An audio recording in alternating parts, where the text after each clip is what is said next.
Daugelis žmonių, norinčių išmokti kalbėti angliškai, klausia, nuo ko pradėti. Tam, kad žinoti nuo ko pradėti, pirmiausia reikia žinoti, ko tu nori. Taigi, pradedam. Kam tau reikia anglų kalbos? Darbui, mokslui ar asmeniniams poreikiams? O gal tu tik nori geriau suprasti, kai anglai arba amerikiečiai kalbasi tarpusavyje? Turbūt jau pastebėjai, kad su tavimi jie kalba tarsi viena kalba. Kalba, kurią tu dar įstengi kažkiek suprasti. O tarpusavy jau visai kita kalba. Ar tu nori išmokti geriau rašyti? Ar galbūt greičiau skaityti? Gal tau reikia susirašinėti elektroniniu paštu? O gal tenka kalbėti telefonu angliškai? Galbūt tau reikia daryti prezentacijas anglų kalba? Arba dalyvauti verslo susitikimuose? Galbūt tu nori stoti į universitetą, kur dėstoma anglų kalba? O gal tu ruošiesi anglų kalbos testui? TOEFL, TOEIC arba IELTS? Galbūt tu nori pagerinti savo tarimą? O gal tiesiog nori išmokti daugiau žodžių? O galbūt tu nori išmokti laisvai išreikšti savo mintis angliškai? Nesvarbu, kam tau reikia anglų kalbos. Svarbu žinoti, kad tu gali ją įvaldyti arba pagerinti. Ir gali tai padaryti pakankamai greitai, jeigu darysi tai teisingai. Kaip tu mokaisi? Daugelis žmonių, mokydamiesi anglų kalbos, eina ne tuo keliu. Jie mokosi iš vadovėlių arba mokosi tradiciniais būdais su nuobodžiais tekstais, be daugybę paveikslėlių ir gramatikos aiškinimų, kryžiažodžių, pratybų ir testų. Atrodo, kad toks mokymosi būdas turėtų veikti, bet daugeliui žmonių jis neveikia. Tai yra neįdomu ir neefektyvu. Daugelis žmonių neprogresuoja ir jaučiasi nepatenkinti nei savo studijomis, nei patys savimi. Jie praranda susidomėjimą anglų kalba ir mokosi tik dėl to, kad juos spaudžia egzaminai. Tai geriausiu atveju. Blogesniu, paprasčiausiai viską meta. Juos galima suprasti. Sunku tęsti mokslus, kai tunelio gale nesimato jokios šviesos. Tai tarsi judėjimas įklimpus pelkėje. Tu turi suprasti, kaip reikia mokytis kalbos. Kaip tai vyksta? Kai tu mokaisi naujos kalbos, tavo smegenyse prasideda pokyčiai.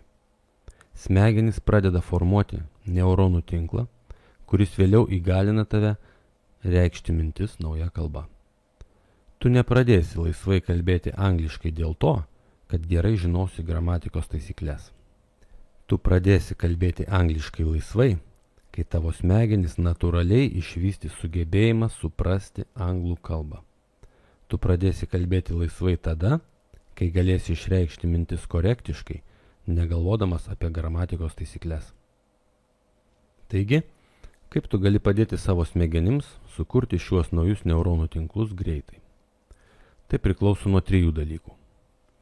Tavo požiūrio į anglų kalbos mokymasi, laiko, kurį tu skirsi anglų kalbai ir kiek efektyvūs yra tavo mokymosi metodai.